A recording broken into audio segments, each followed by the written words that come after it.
Welcome to Geek on Film with your host, Robbie Holmes.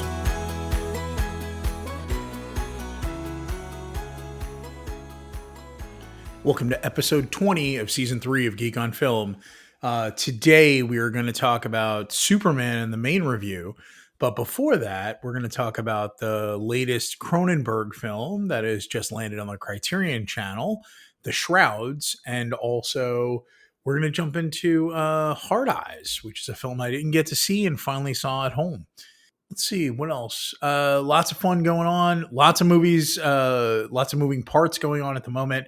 I'm really looking forward to, I think this weekend I'm going to get a chance to see Eddington and Sorry Baby. So I think next week we will likely have an A24 head-to-head, and I'm very excited to hear that. If you haven't seen them yet and you're about to watch them, that just landed on streaming. Opus just landed, I believe, on HBO Max. And Black Bag has been on streaming now for a little bit. There's an entire episode where those are the two main reviews. Please go back and check that one out. All right, let's jump into The Shrouds. So our friends over at IMDb have this movie written and directed by David Cronenberg, as the summary being: Karsh, an innovative businessman and grieving widower, builds a device to connect with the dead inside of a burial shroud. My review of The Shrouds, over on Letterboxd is a truly fascinating film. I have not watched many Cronenberg films. I don't know if I would say I liked it, but I feel like I will be thinking about it for a long time. It's 3.5 stars with a heart. It feels like, from everything I have listened to and everything I have heard since I watched the movie, this is one of Cronenberg's most personal films. It is made after his wife died. He was seemingly using this as a way to process his own feelings and how things were going in his own life. And I really would say I am surprised as to how moving it was, even though the dialogue is rather stilted. Vincent Cassel, as sort of the stand-in for David Cronenberg, is not... The dialogue doesn't flow out of his mouth. Cronenberg even admitted that Cassel, English is not his first language, and this is a very wordy script. And Cassel said this is the most lines of dialogue he's ever had in a movie. And we have Diane Kruger in this case playing multiple roles, both his dead wife, his sister-in-law, her twin, and a digital assistant called Honey that was created by his friend Maury, who is played by Guy Pearce. And Maury also is his ex-brother-in-law. So lots of moving parts there, but the movie opens with a very interesting, Karsh on a date with a woman who is getting a chance to have dinner at a restaurant that's actually at a cemetery. And he talks about the fact that he had this very deep feeling of when his wife died and she was getting in the casket, that he wished he could crawl in there with her. And there's a great line when she asks the question, how is he feeling? And Vincent Cassel's character says very pointedly, like, how dark do you want to go? And that leads to this entire exposition of showing us her headstone and her decomposing body and all these other aspects. I found the movie very moving. I think the reality of having someone that you had shared your life with, both emotionally and physically, and all aspects just sort of disappear, and you have to process the loss of them. And I think Cronenberg is a very sensual writer. He's often will touch on the subject matter of sex, and he has never shied away from the physical aspects of love and relationships. And this movie is probably one of the most intimate of those types of films. I've seen a few films. I've heard a bunch of people talk about his filmography. And I was really moved by the story that was being told, and about how it's hard to face a world without the person you love, and without the person next to you in bed, and without being able to touch them, without them to be able to be a part of your life. but it's this strange aspect of like having to reckon with the fact that people often talk about the loss of a person, but if you've been with a person for 30 or 40 or 50 years, you've been with that person physically for 30 or 40 or 50 years.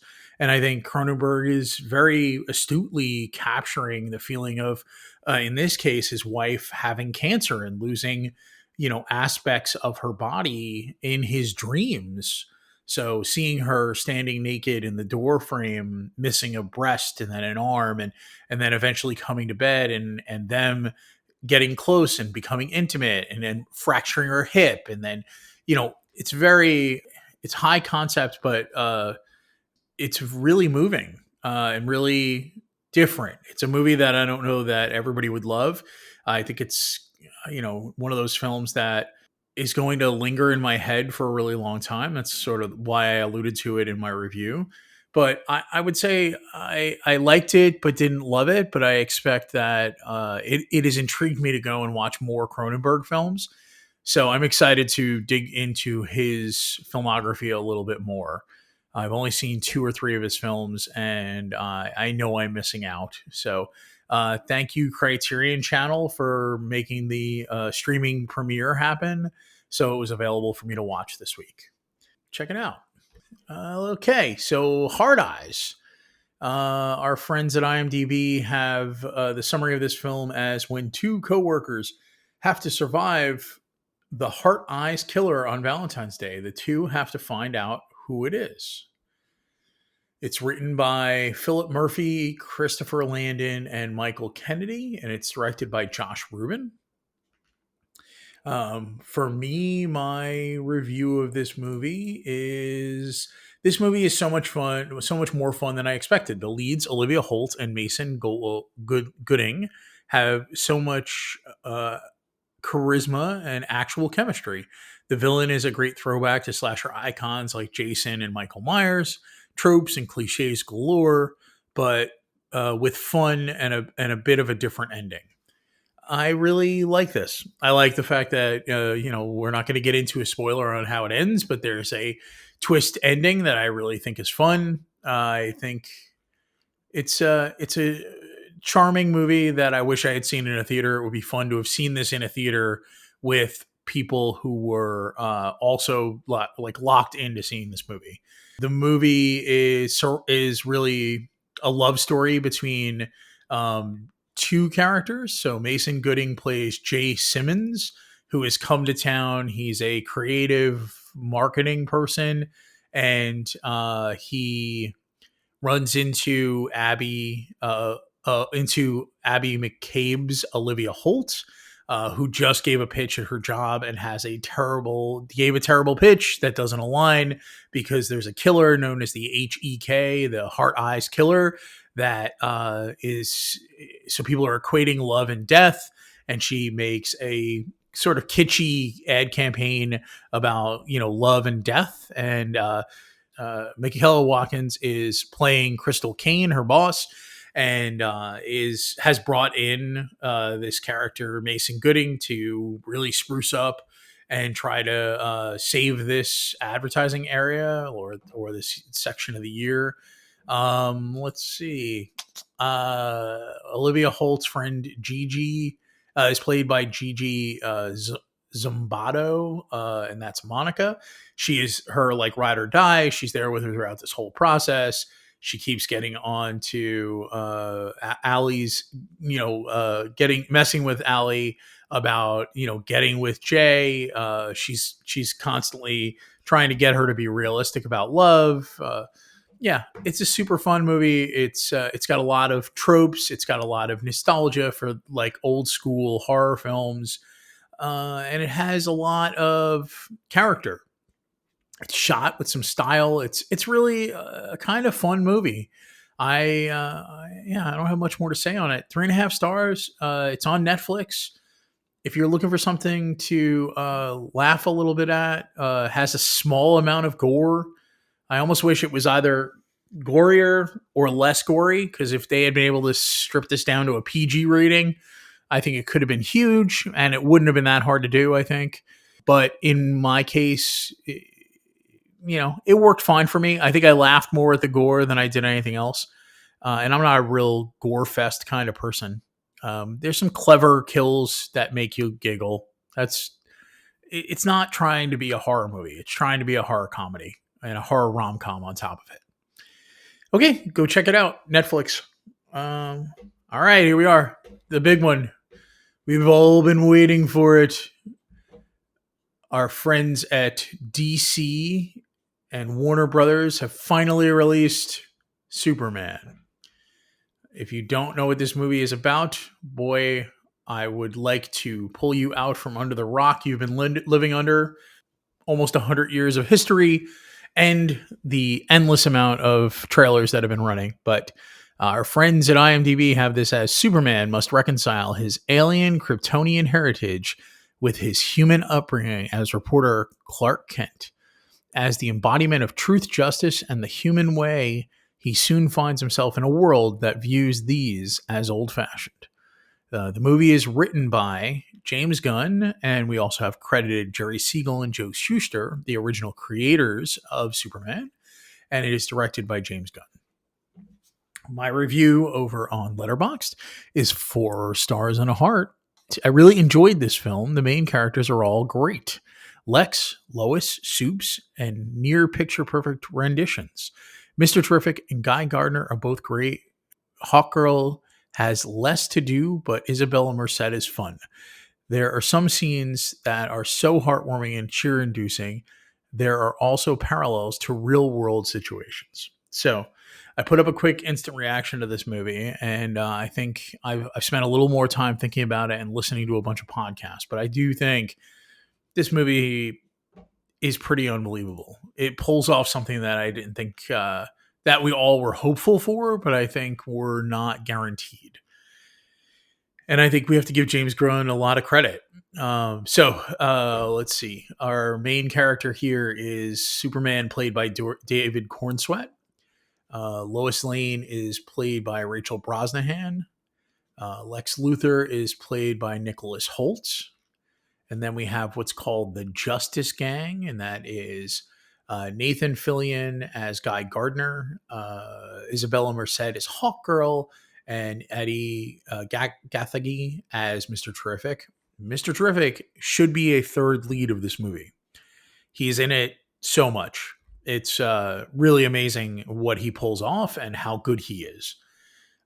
Eddie Gathegi has recently announced that he has signed a multi-picture deal. I'm very excited to see more of him and more of the character Mr. Terrific, he's a newer creation in the DC universe, and I feel like he has always been a really unique and modern creation. Created in 1997 by John Ostrander and Tom Mandrake in The Spectre. So, not that long ago. I mean, I know that's old if you are born in the 2000s, but for me, a comic book reader all the way back to my childhood, that's not very old. Let's see. Story of this movie. It opens with a very clever multi-sequenced set of words, like, 300 years ago, metahumans, 3 decades ago, the metahuman known as Superman arrived. 3 years ago, he became Superman. 3 minutes ago, he just lost a fight. And I think that is an amazing opening because it is ready, set, go. We're in the middle of a movie happening, and no setup, no preamble. All of it is basically handled in that 1 minute long opening card, and then we have Superman crash to Earth. It's really amazing. It's a great way to open a film. It immediately gets us Crypto, the dog, who's based on James Gunn's actual dog. It's fully CGI rendered, and it's really well done. So that takes him back to the Fortress of Solitude. We see that he is followed there by the Engineer. The Engineer is a member of the Authority, series from Wildstorm that is part of the DC universe now. And I really like the character of the Engineer. It's played by Maria Gabriela De Faria. Really interesting. I wish that the Engineer had more to do, but I hopefully will see more of her in the future. She follows Crypto, dragging Superman's body back to the to the Fortress of Solitude. They're inside of there. There's a whole bunch of robots. All of them are voiced by people who are part of James Gunn's brigade of actors that he uses on a regular basis. And we then cut to Superman going back into the battle and trying to figure out next steps. And we're immediately then introduced to the fact that he lost the battle to the Hammer of Bavaria, which is sort of a guy in a suit who we see as Ultraman steps out of a metal suit. So we're quickly introduced to Ultraman. We then, smash cut forward to we see the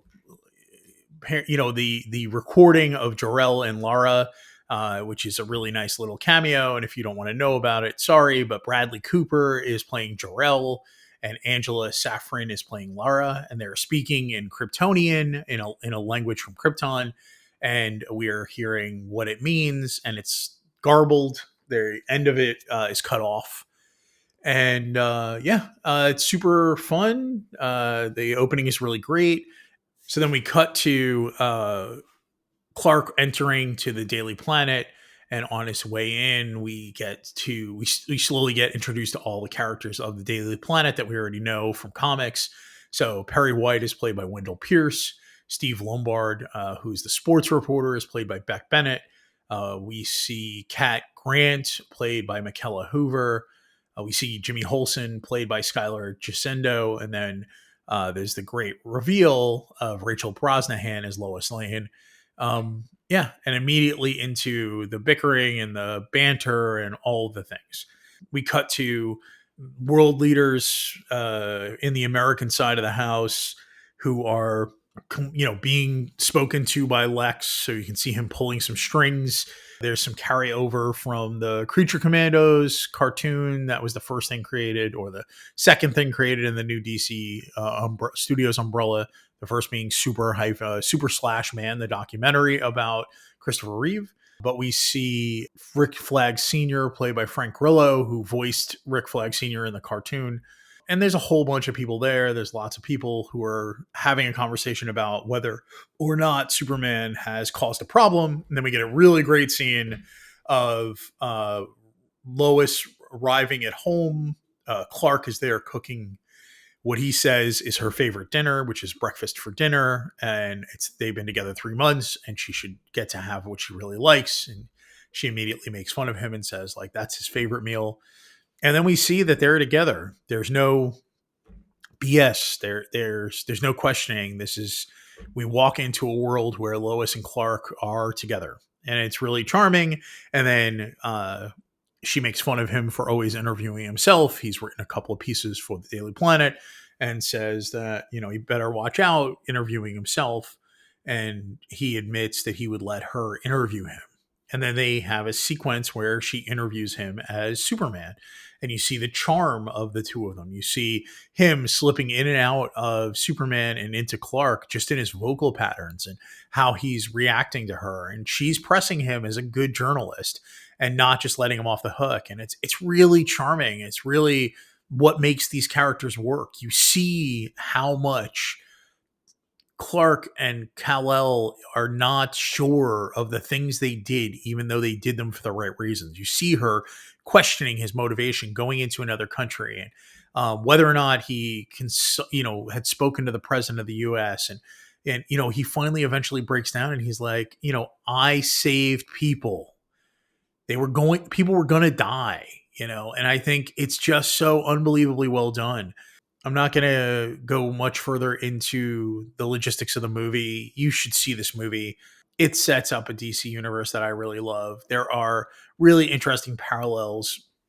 You see in the trailer that Superman gets arrested. He is taken to what is apparently what looks like almost like a black site and is interviewed there. And that is sort of seemingly very much James Gunn paying attention to what is going on in American politics, where people who are immigrants don't have rights. They're taken away and they're questioned and they're put into a prison where they have no recourse.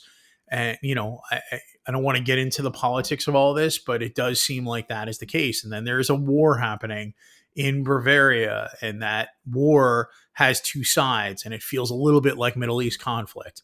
So James Gunn is clever in the fact that he's bringing in these real life tropes to his Superman movie without saying explicitly what these things are. And I really liked it. I thought it was smart, and I think it made it prescient, and I made it made it feel realistic, and it made it feel moving and important. And I liked it a lot. There's a lot of like really funny things in this movie. It's just when you watch the movie, you'll see what I'm talking about. But the social media mavens are really funny.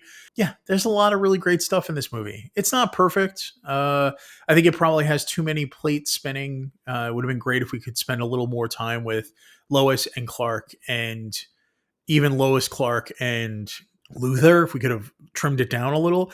But you need to have people on the other side of the coin who can be there when Superman is deposed. And that's an important piece of this. And it's also setting up, they call themselves the Justice Gang, but if you know anything about comics, we get a little allusion to the fact that the team is funded by Maxwell Lord, which, if you've read comics, means that that team is likely going to be Justice League International. And that has all kinds of implications. And the fact that Max Lord is in the movie, even in a brief cameo, and we get to see James Gunn's brother, Sean, playing that character. If you work with James, you work with James. You're going to eat. And I think that's really sweet and charming. I liked the movie a lot. I really liked sort of all of it. I don't have any complaints.